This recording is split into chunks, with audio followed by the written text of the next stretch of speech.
Donc j'en profite petit dimanche de nettoyage du véhicule et du matériel surtout, parce que j'étais pas mal pris ces dernières semaines et du coup j'ai pas eu le temps de tellement nettoyer mon matos. Donc là j'en profite que aujourd'hui, entre deux averses, il fait à peu près sec pour nettoyer le matériel et puis le camion.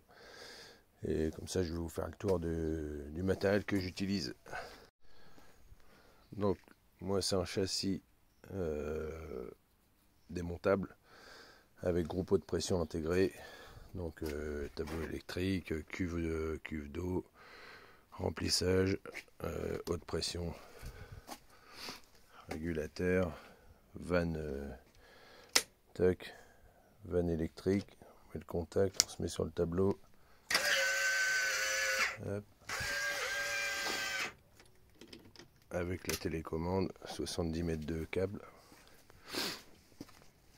alimenté par un moteur Kubota, 1,5 litre diesel.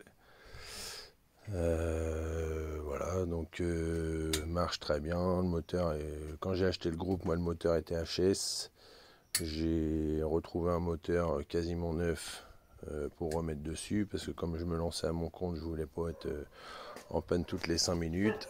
Donc vous voyez, la pompe de pression elle est là, la pompe bleue alimentée par les poulies et les courroies qui sont là, pris sur le volant moteur du moteur directement. Et bah, après c'est un moteur de bagnole, hein. C'est le moteur qu'il y a sur les mini-pelles, les nacelles, tout ça. Donc j'ai mis un ventilo plus gros, radiateur, ventilo plus gros pour être sûr que ça refroidisse bien. Voilà, bah après j'ai remis des durettes neuves, j'ai remis tout à neuf. Un filtre à gasoil là-bas parce que le réservoir est sous la cuve et on n'a pas accès. Une fois qu'il est mis en place, on ne le sort pas toutes les 5 minutes parce qu'il fait 900 kg. Donc comme le réservoir est un peu encrassé, je préférais mettre un filtre additionnel à pouvoir remplacer régulièrement. Il est facile à remplacer, ça vaut pas cher. Donc là vous voyez, on met le contact, toc, on vérifie que l'arrêt d'urgence, l'accélérateur.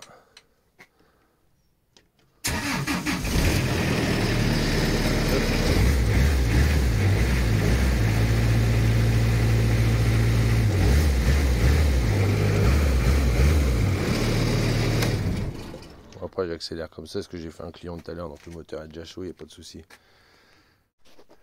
Donc une fois qu'on est démarré, pour pouvoir le démarrer, il faut remettre le régulateur à 0 à chaque fois, pour pas forcer trop sur le moteur, et puis pas forcer trop sur le régulateur surtout, pour le temps de chauffe. Et ensuite, une fois qu'il est démarré, qu'il est chaud, on recoupe le moteur. On fait, moi j'ai calculé, parce que pour monter à 200 bars au mano, il me faut 5 tours à peu près, 5 tours et demi de clé. J'ai la clé là à disposition pour le régler. Et je sais que j'ai à peu près entre 180 et 200 bars. Et puis après je redémarre. Une fois qu'il est chaud, il démarre au quart de tour, il n'y a pas de souci.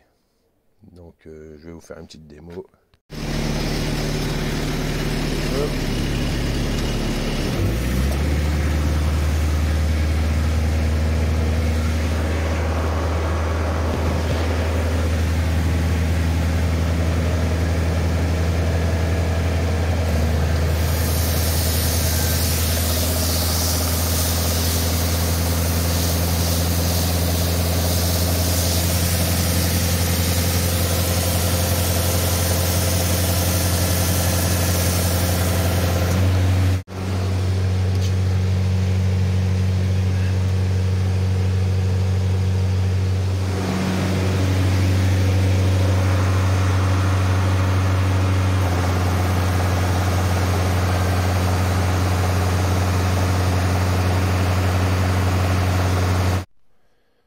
Voilà donc la démo sans la buse, avec la buse.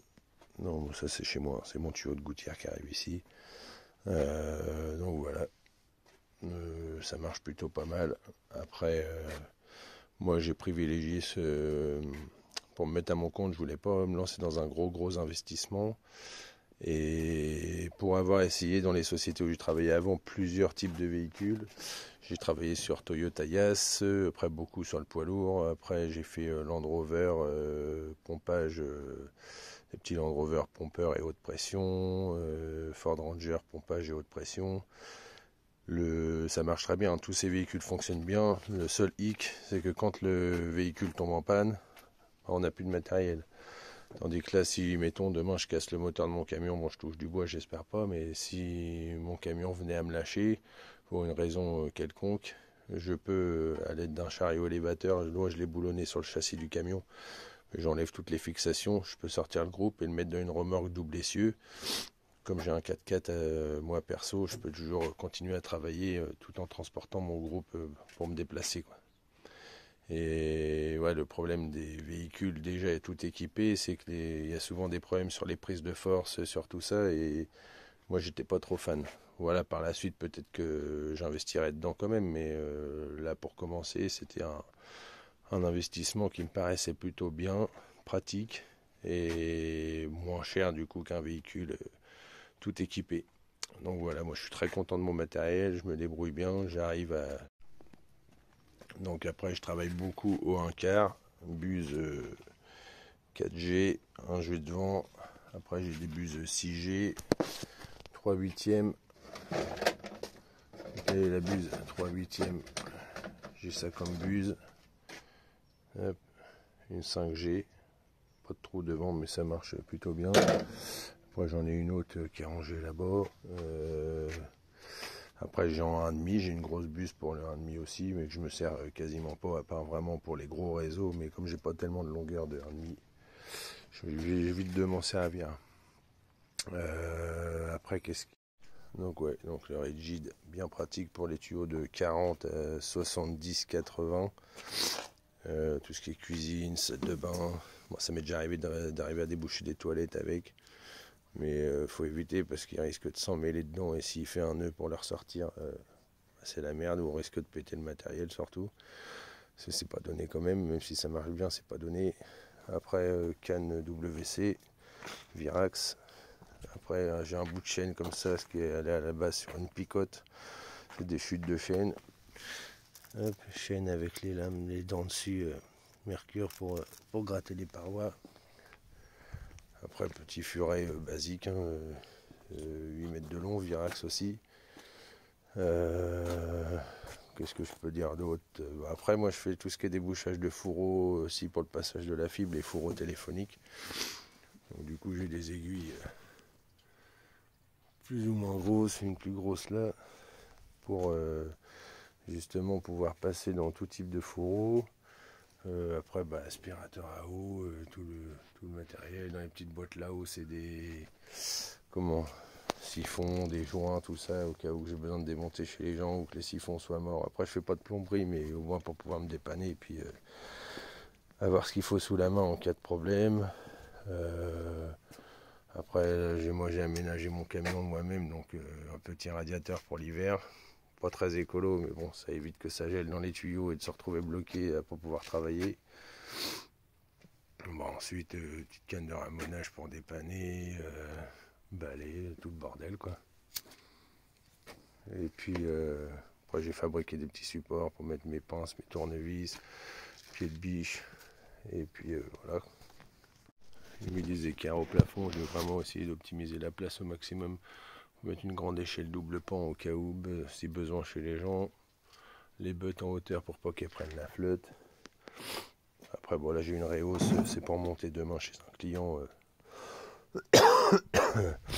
Pareil, je fais pas forcément de maçonnerie, mais quand je déterre les regards, je remets le regard à niveau comme ça. La prochaine fois ça évite d'avoir à creuser dans le jardin. Puis après voilà, des boîtes de rangement pour les gants, pour tout ça, pour éviter que ça prenne la flotte. Donc voilà, j'ai essayé de vous détailler au mieux un peu mon véhicule, mon matériel de travail, mes outils. Après, je vais vous faire une autre vidéo sur la caméra, parce que j'ai une caméra, mais qui j'ai remixé entre guillemets,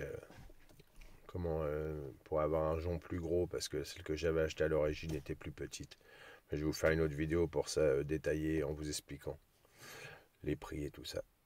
Allez, bon dimanche! Ciao.